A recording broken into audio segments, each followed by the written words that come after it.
Yeah. Like 6 minutes ago. Ezra chapter Okay. 1. So And 2.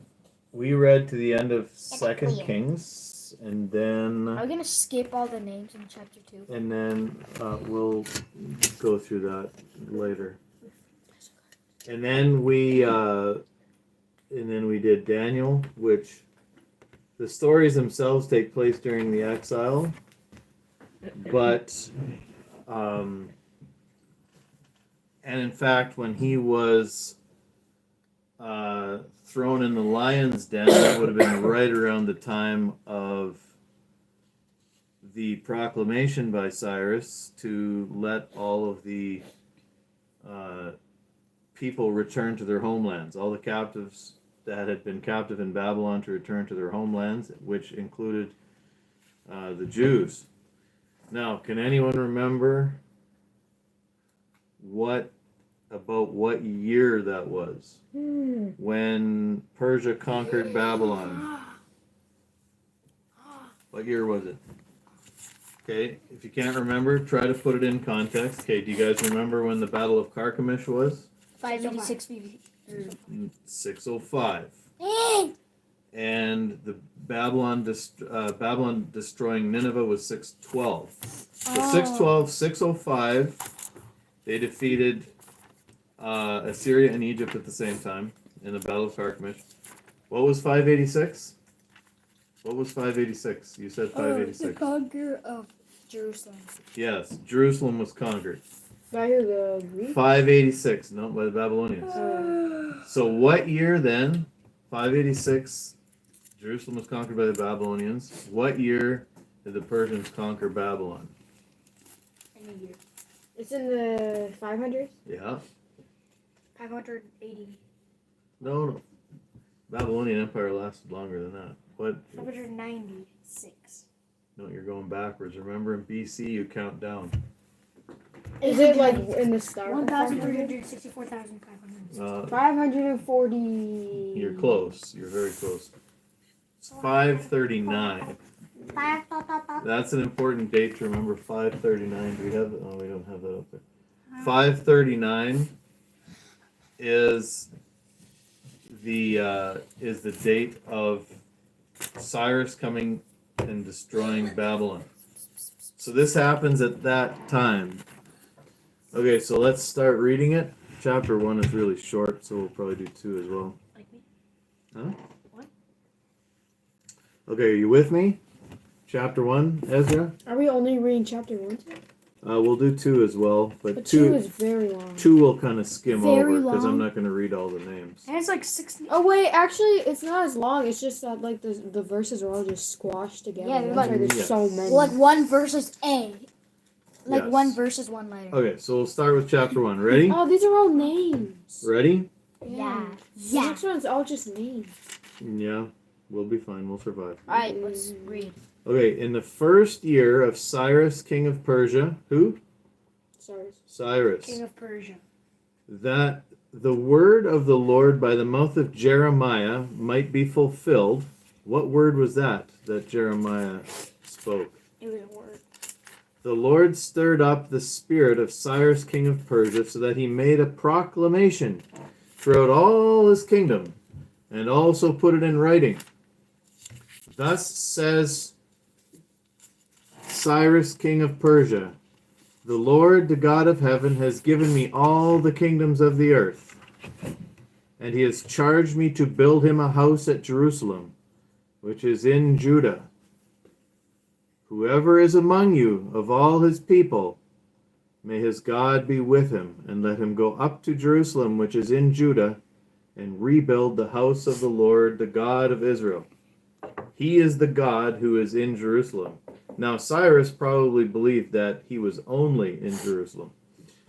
Okay, now turn back with me 1 page, or maybe it might be 2 pages, to the very ending of 2 Chronicles. Let's see what it says there. What does the last paragraph say? On verse 21.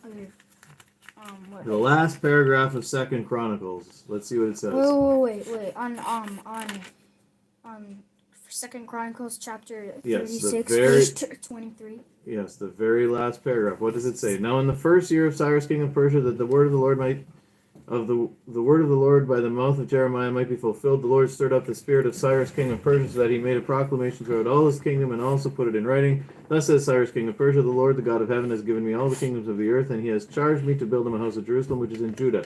Whoever is among you of all his people, may the Lord his God be with him. Let him go up. Sound familiar?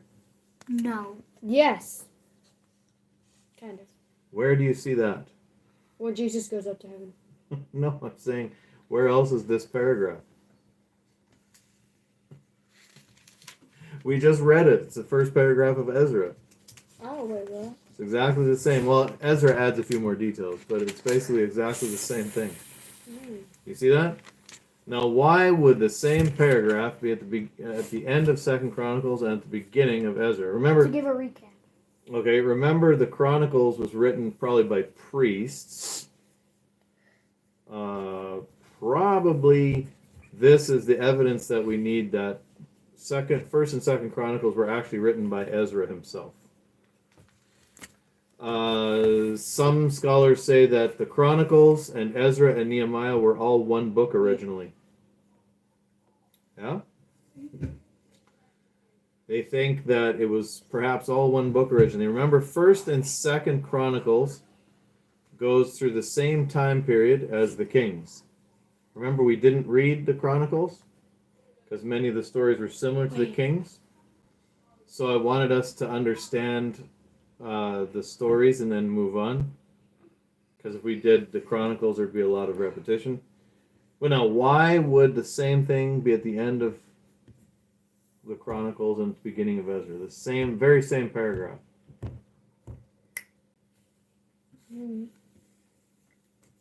What's the question again? Yeah, could you ask that one too? Why would the same paragraph end the book of Chronicles and start the book of Ezra? It's pretty much. Is it because they're both relatable? They are. Well, they're both related. Yep. Ends the Second Chronicles. Did Ezra write both of the books? A reminder? I think he probably did. He probably wrote, like I said, I think most of, or at least a lot of scholars believe that he wrote both the Chronicles and Ezra. The author of this book is unknown, so I think he was Ezra, and then same thing with Ezra. Yeah. I think Ezra wrote the book.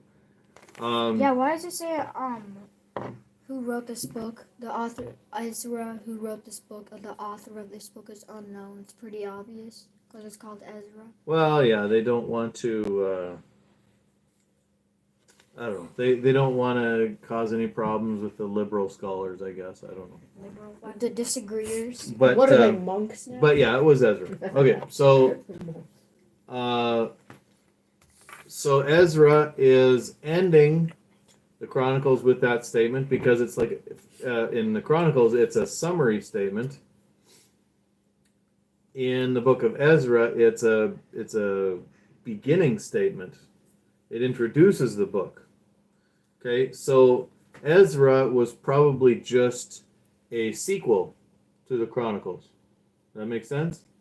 Kind of like Luke and Acts. If you read Luke and Acts together, you see in Acts, what does Luke say? Here's, I told you in the first book, I told you, most excellent Theophilus, all about what Jesus began to do and teach, right? And then he continues. So it's kind of like that. It's a very clear continuation. Or when you read Moses' books, Genesis, Exodus, Leviticus, Numbers, Deuteronomy, they flow right together, right? The end of one book, the start of another book, it's like he just kept writing. Okay? And that's kind of like it is here with Chronicles and Ezra. So, what then did Cyrus say? What he said was very extraordinary because before him, the Babylonians and Assyrians, they liked to punish anyone who came against them. And any kingdoms they conquer, they would send them into exile. The Assyrians, the Assyrians were really cruel. You know what they did? Was when they would conquer different countries, they would actually shuffle them around. They would send one group to this country over here, and this country over here, and this country over here. They would mix the people up. They would send them to foreign lands, so no one would be living in their own land, and they did this to keep them uncomfortable.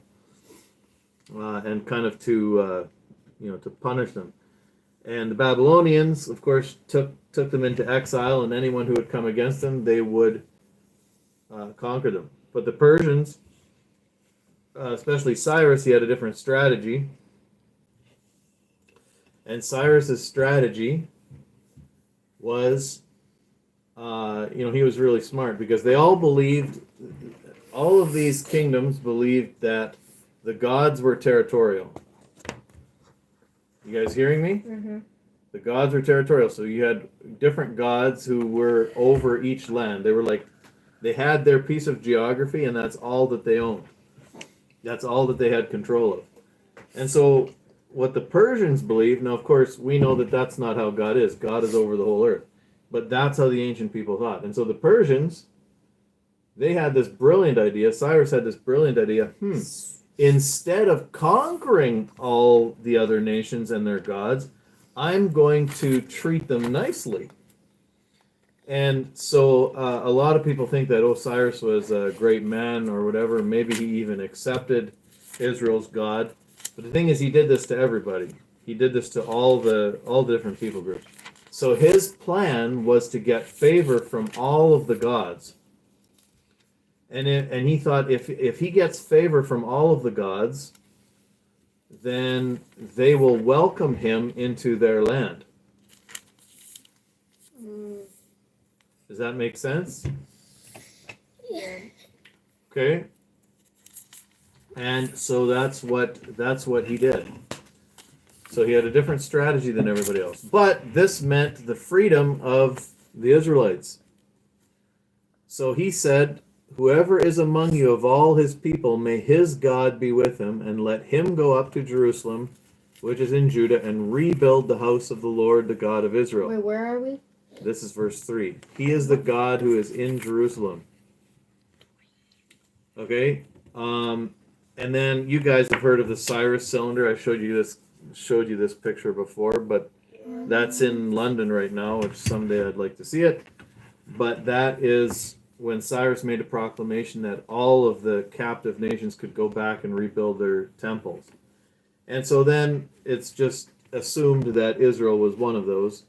So whether this proclamation was part of that or whether it was a separate one, I don't know. It doesn't really matter, but because we know that Cyrus had this way of thinking. So it's pretty much certain that he did this. Okay, so verse 4. Are we ready? Mm-hmm. Verse 4. Cyrus is still talking here. And let each survivor in whatever place he sojourns be assisted by the men of his place with silver and gold, with goods and with beasts, besides freewill offerings for the house of God that is in Jerusalem. So, in other words, it looks like he's also supplying the people with silver and gold and some other things. Okay, verse 5. Then rose up the heads of the fathers' houses of Judah and Benjamin, and the priests and the Levites, everyone whose spirit God had stirred to go up to rebuild the house of the Lord that is in Jerusalem. And all who were about them aided them with vessels of silver, with gold, with goods, with beasts, and with costly wares. Are they jealous? What? Are they jealous? No. No, they gave them these things. They aided them with vessels of silver, with gold, with goods, with beasts, and with costly wares, besides all that was freely offered. Now, interesting here, it says, everyone whose spirit God had stirred up to go rebuild the house of the Lord that is in Jerusalem. Now, what does that mean? Why does it say everyone whose spirit God had stirred up? Because Christians. Well, there weren't Christians then. Believers. Oh, well, believers.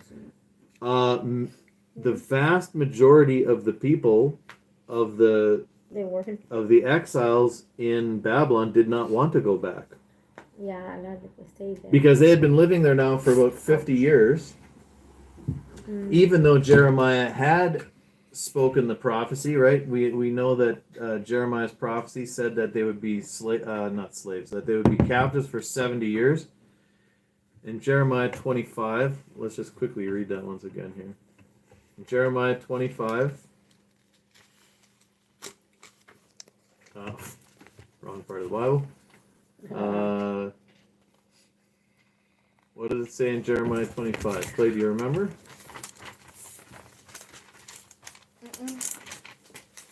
That Which is the verse? prophecy. You Which know, I read it, verse? like last month. You're talking about? Which verse are you talking about? Where Jeremiah prophesies. 9. Can you stop that, please? Verse 9? Where Jeremiah prophesies that it's going to be 70 years of exile. There's two prophecies. 12. I think it's verse 12. There is no verse 12.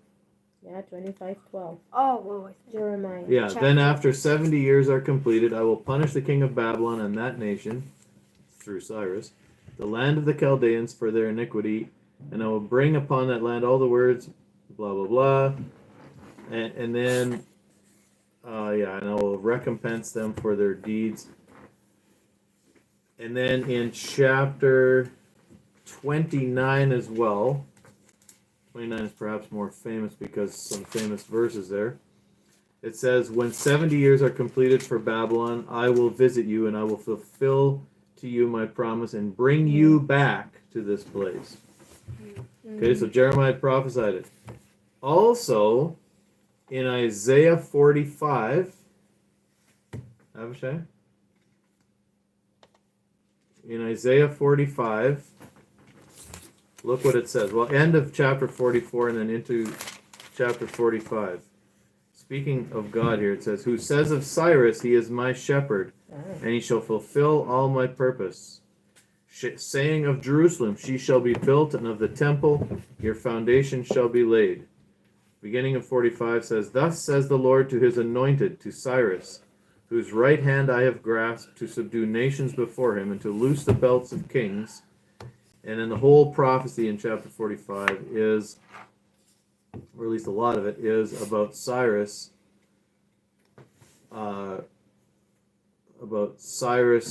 God using Cyrus to bring back his people. Okay? So this stuff was prophesied for well before. But interestingly, in verse 5, Ezra 1 verse 5, it says that only the ones went back whose spirit God had stirred up. So most of the people never went back. It was only a few thousand people that went back because they had gotten, because they had their life already. because they had their new, they were Babylonians basically at that point. What's that? Why'd you say only? Well, because it was a small percentage of Like a the. million people? Was that good? Was that bad? And then we'll get the number here too. Okay, so verse 7. Cyrus the king also brought out the vessels of the house of the Lord that Nebuchadnezzar had carried away from Jerusalem and placed in the house of his gods. Cyrus king of Persia brought these out in the charge of Mithridath the treasurer, who counted them out to Sheshbazzar the prince of Judah. So in other words, Cyrus is just giving him all of these valuable things back from the temple. So you can see his way of thinking was very, very different than other kings. Yeah, okay, pero Nabucodonosor no se arrepintió y todo ese asunto pero no puso las cosas en su lugar. We don't really know the whole story of Nebuchadnezzar. I mean, yes, he did repent of his pride, but beyond that, it's hard to know.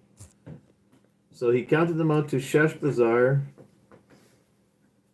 the prince of Judah, and this was the number of them: 30 basins of gold, 1,000 basins of silver, 29 censers, 30 bowls of gold, 410 bowls of silver, and 1,000 other vessels. All the vessels of gold and of silver were 5,400. Dang. All these did Sheshbazzar bring up when the exiles were brought up from Babylonia to Jerusalem. So Cyrus sent with them all of the stuff from the temple, all the valuable stuff from the temple. And this was kind of a goodwill type of thing. This is showing them, he's showing them how good he is, right? He's not only is he allowing them to go back and rebuild their temple, but he's sending back all of these valuable things of the temple. So Cyrus is really trying hard here to please the gods of the people, right? That's how he's thinking. Okay, so let's do chapter 2 because this talks about the exiles, but I'm going to be quick. I'm just going to skim over it here because it's not. I'm not going to go over all the names. Okay. Ready? Ready. Chapter 2. Ready? Yep. Okay. Now these were the people. Now these were the people Okay, thank you. of the province who came up out of the captivity of those exiles from Nebuchadnezzar, the king of Babylon, whom Nebuchadnezzar, the king of Babylon, had carried captive to Babylonia. They returned to Jerusalem and Judah, each to his own town. They came with Zerubbabel, Jeshua, and we'll read about them a little bit later in the book of Haggai, Nehemiah, who we'll read about next, Sariah, Realiah, Mordecai, Bilshan, Mispar, Bigvai, Rehum, and Bana. Okay, so now it's going to list all the different people from the different clans. Where even Please, are I we? don't read all those names. Okay, so there's Where even are we? it talks verse 3 on chapter 2. Oh. Yeah, right. Yeah, you have a nice list there. Mine is. Look at how mine is. Mine is just like mixed up like this. You have a nice. Same. You have a nice list like that. Yeah.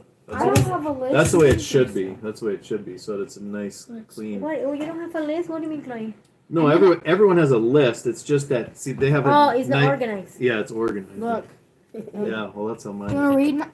Okay, so it talks about all the different clans and how many of their clans came.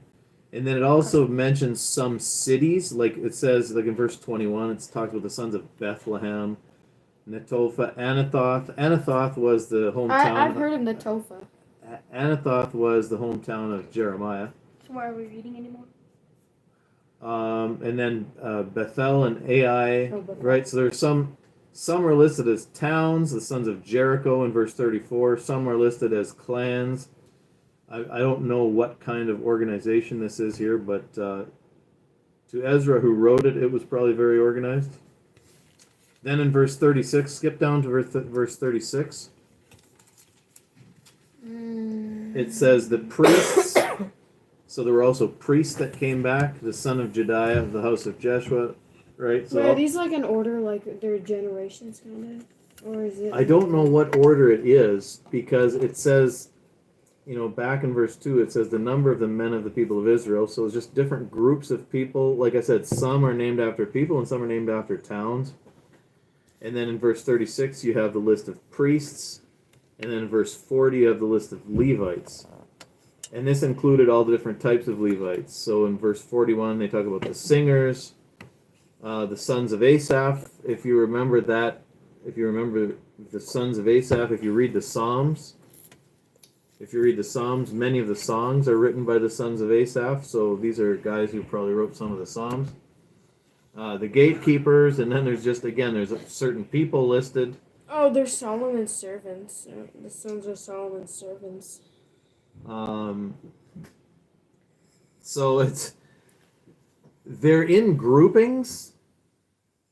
Like the regular people are in, I don't know if that's any kind of specific order or not, I can't tell. But then the priests and the Levites, and then in verse 43 to 53 is the temple servants. From 55 to 57, it talks about the sons of Solomon's servants. Why his servants though? Yeah. Not the servants I themselves. don't know what that even means exactly. Whether servants Perhaps he had a special. servants. Perhaps he had a special, like special forces or something that. Well, Some sort of a tradition that who, he passed Solomon? down. Solomon? Yeah.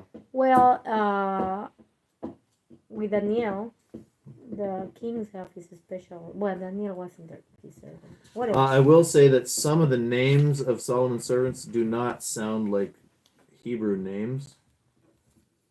A lot of them do not sound like Hebrew names. They sound like from other places. Just the types of names. And then in 58, it says all the temple servants and the sons of Solomon's servants were 392. So it sounds like perhaps Solomon's, just because it lists them together, it might have had something to do with the temple or maybe just the palace. Okay, and then so in verse 59, then they had a problem with certain people who could not prove where they came from. Now, the reason why we're doing, the reason why they're doing this kind of census is to see who basically who belongs and who doesn't. Okay, are we gonna I think. Well, like I said, I'm just kind of going to be doing a summary. I might read the last part, but can you sit nicely, please? But in verse 59, there's something interesting that says, the following were those who came up from Tel Melah, Tel Harsha, Kerub, Adan, and Immer, though they could not prove their fathers' houses or their descent, whether they belonged to Israel. So they're doing this census to see, who belongs, who is part of the Israelite group, and some of these guys couldn't prove their ancestry. What verse are we in? 59. Okay? 59. So these people, in verse 62, these sought their registration among those enrolled in the genealogies, but they were not found there. You guys know what a genealogy is, right? Yeah, like a family tree. Yeah. But they were not found there in the genealogy, and so they were excluded from the priesthood as unclean. Okay, so this is specifically people who are claiming to be descendants of the priests. Remember, who did God allow to be priests? You remember? The people who follow him? No, well, Levites, the Levite tribe. Levites, yeah. The Levite tribe, and specifically, and I'm going to forget. Specifically, it was one of Levi's sons. Well, so how come Moses wasn't one and his brother was? Yeah, Well, sons of, not slipping, Kohath, Gershon, and Merari. Which one was it? sons of who? There was only one of Levi's sons was, his descendants could be priests. Anyways, Well, what about Aaron and Moses? That's Because a I don't good think story. that I don't think they're Levites. yes, they were. Well, then why wasn't Moses a priest? Well, he was a Levite.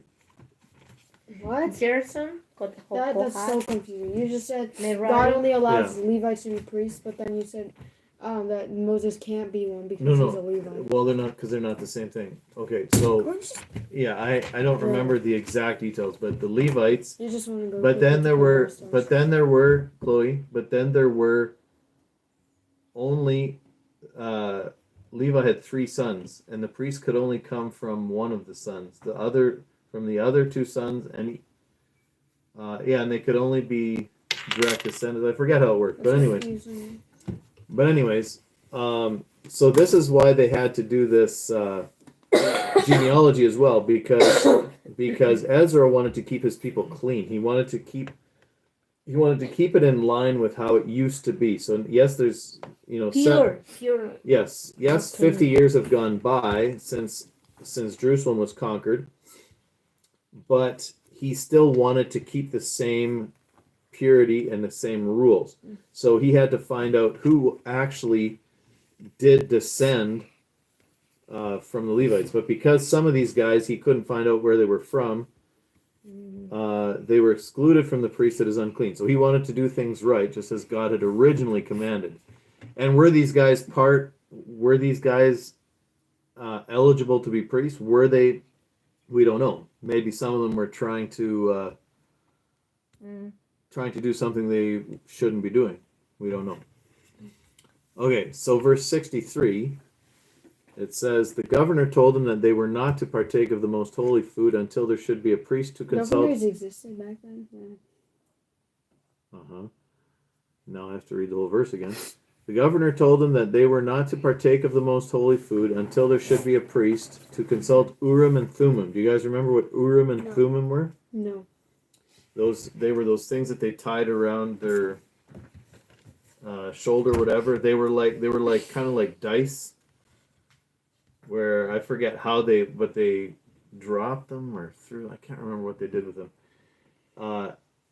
And it was approved by God. It wasn't a pagan, although it seems like paganism, but this was actually endorsed by God.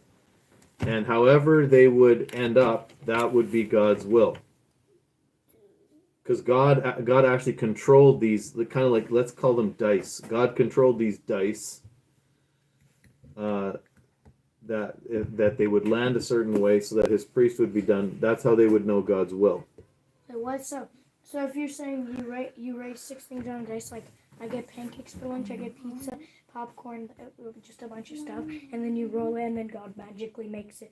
Right. Not magically, but like how he wanted it to be. So if he wants you to have pizza, and he's like Pizza. Right.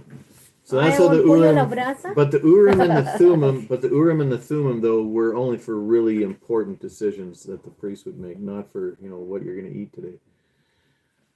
Okay, so then 64 tells us how many. The whole assembly together was 42,360. Out of how many that went captive to Babylon? Well, and these are their descendants as well. So the number is greatly reduced from the whole number that was in Babylon. The whole assembly together was 42,360, besides their male and female servants, of whom there were 7,337, and they had 200 male and female singers. Their horses were 736, their mules were 245, their camels were 435, and their donkeys were 6,720. Verse 68, some of the heads of families, when they came to the house of the Lord that is in Jerusalem, made free will offerings for the house of God to erect it on its site. According to their ability, they gave to the treasury of the work 61,000 derricks. One derrick was about a quarter ounce. So, it's a lot. Of gold. What verse? This is 69. Mine says 1,100 pounds or 500 Oh, good. kilograms. Yours translates it. Okay. So technically, how much is it then in our 1,100 pounds or 500 kilograms of gold? Okay, that's a fair amount. Fair. And how much? Okay, then 5,000 minas of silver. How much is that? 3 tons or about 2.8 metric tons. Yeah, here it just says a mina was about 1.25 pounds, but I'm like, okay, but this is 5,000. Can't you do the whole math for me? Okay, so a lot. So how much was 5,000 minas again? 3 tons. 3 tons. So that's an awful lot. Yeah. So they brought an awful lot. People were very generous. They brought a lot of stuff for the temple. And 100 priests' garments. 70.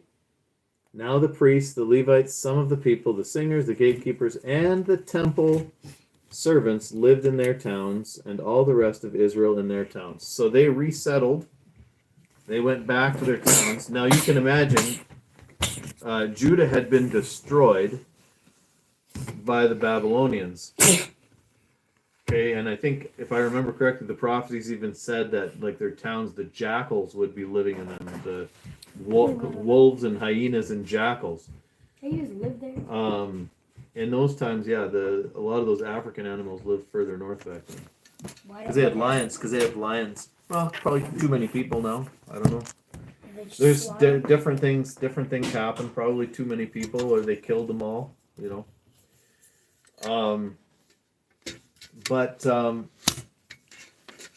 So they went back. Now imagine to yourself the way these people, when they went back, what do you think they thought when they got back? Now the young people had never been there before, but let's say like the 70-year-olds who were like 20 when they left, 15, 20 years old when they left, and they came back at like 70, 75, 80 years old. And you have this faint memory of what the land was back. What land? Well, Judah. So you have this kind of faint memory of what it used to be like. What do you think that would feel like? You're going back to a place for the first time in like 50, 60 years. I mean, it's not like when I go back up to Canada, because I go there every year or two. But like going back for the first time in like 50 years, I'm not even 50 years old yet. Like that would, and then you see, what do you see? You see rubble, you see nobody living there, you see wild animals running over the ruins of the house that you lived in when you were a child. What do you think that would be like going back there and having the desire and having the heart to rebuild it? But what do you think it would be like going back there 50 years later? Sad. Ooh, different. Sad, yeah, kind of, yeah, sad, depressing. Well, different. Seeing what, Well, it would be depressing if it's really bad. yeah, and you're gonna see in chapter 3 what their response was too. You're gonna see how they felt when they started rebuilding the temple. In chapter 3. Yeah. And so just imagine like going back to your homeland that you've been, and then for the younger people who have grown up in Babylon, they're Babylonians basically. They probably speak the Babylonian language and the Hebrew language.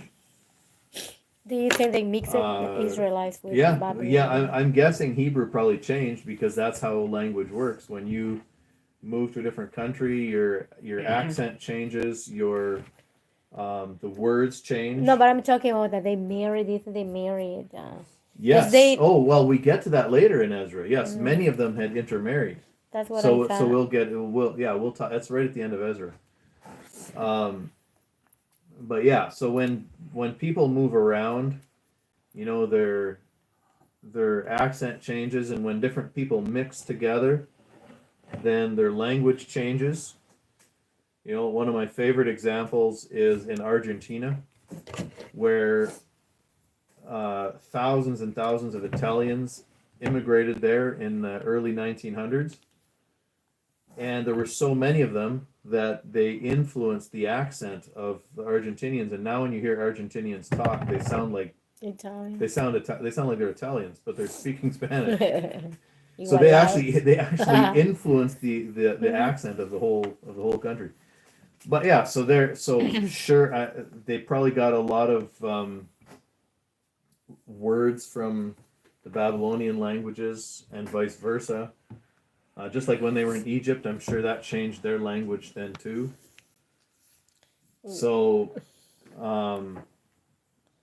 there's different people who have done different studies on this, but yeah, so they were half Jewish, half Babylonian, basically. Or they like kids here. I don't speak Spanish. Yes, Yeah, English. probably. I wouldn't doubt it. Yeah, if they're second, Igualaditos. because for 50, 60, 70 years, you'd have 3 generations there already. So the young kids would be like, they would have probably felt more Babylonian than Jewish, and so that's probably why many of them stayed there. They're like, well, I have a Jewish name, and I have Jewish customs, but I grew up here, and and sadly, I'm sure many of them adopted the Babylonian gods. They were probably worshiping Marduk. How can you adopt a god? Well, it's just, you know, you Adopt me. Adopt a if God. you live in a place long enough and you're influenced by the wrong people, you will do the things that they do. Like your friends. Yep. So Well, you have good friends, right? Can you stop?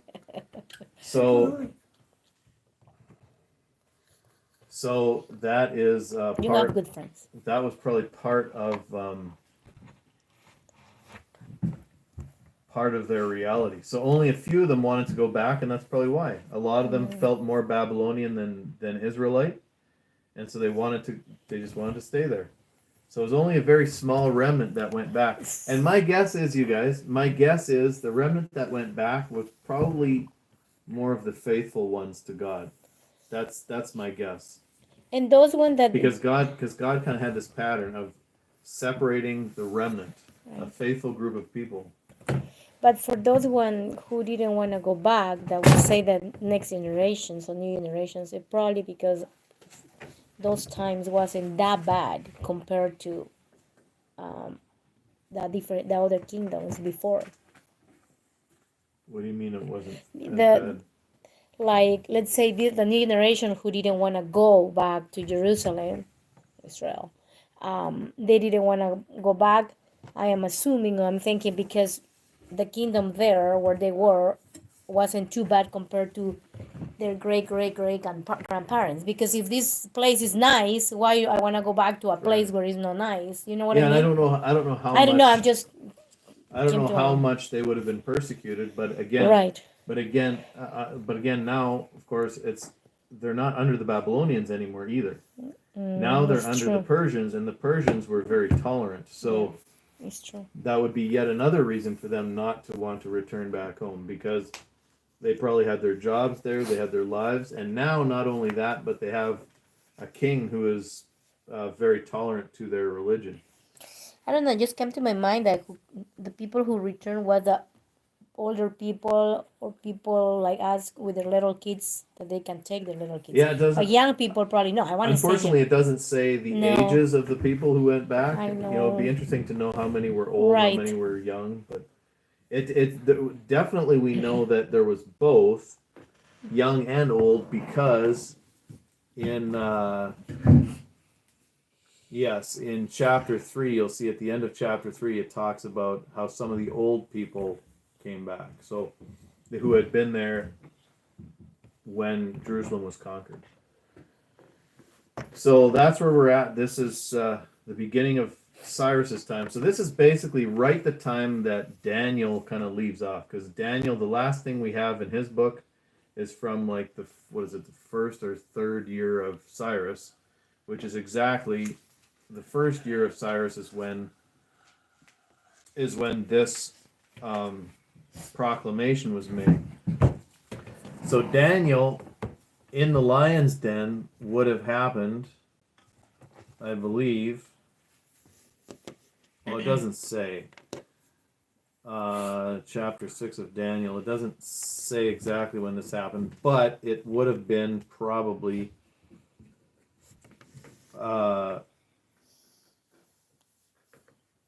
it probably would have been shortly after Cyrus's proclamation. So what's going on in Ezra was probably happening about the same time as Daniel in the lion's den. So that gives you kind of a chronological idea. That was happening about the same time. And so Ezra probably knew Daniel very well, seeing as it was Ezra who got the permission. Or no, wait, no, I'm getting mixed up. Actually, Ezra himself comes later. That's right, Ezra comes later.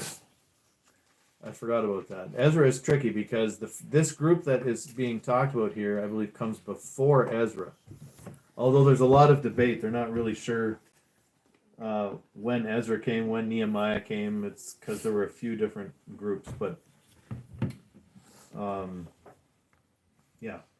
So Daniel in the lion's den, it's just kind of cool to think about. Daniel in the lion's den happened about the same time that the exiles went back to Jerusalem. So that's it. And that's our introduction to Ezra. And Ezra kind of continues the story from the Kings, but it's interesting because the Bible pretty much skips over, except for Daniel, the Bible pretty much skips over the time of the Babylonians. It doesn't really talk about the time of the Babylonians at all, except for in Daniel. And then Jeremiah talks about it a little bit, but Jeremiah is in Egypt, so he's kind of in a completely different area. But yeah, so this is the beginning of the return from exile. And then there'll be multiple groups of exiles that go back. Yeah? Yeah. All right, let's pray.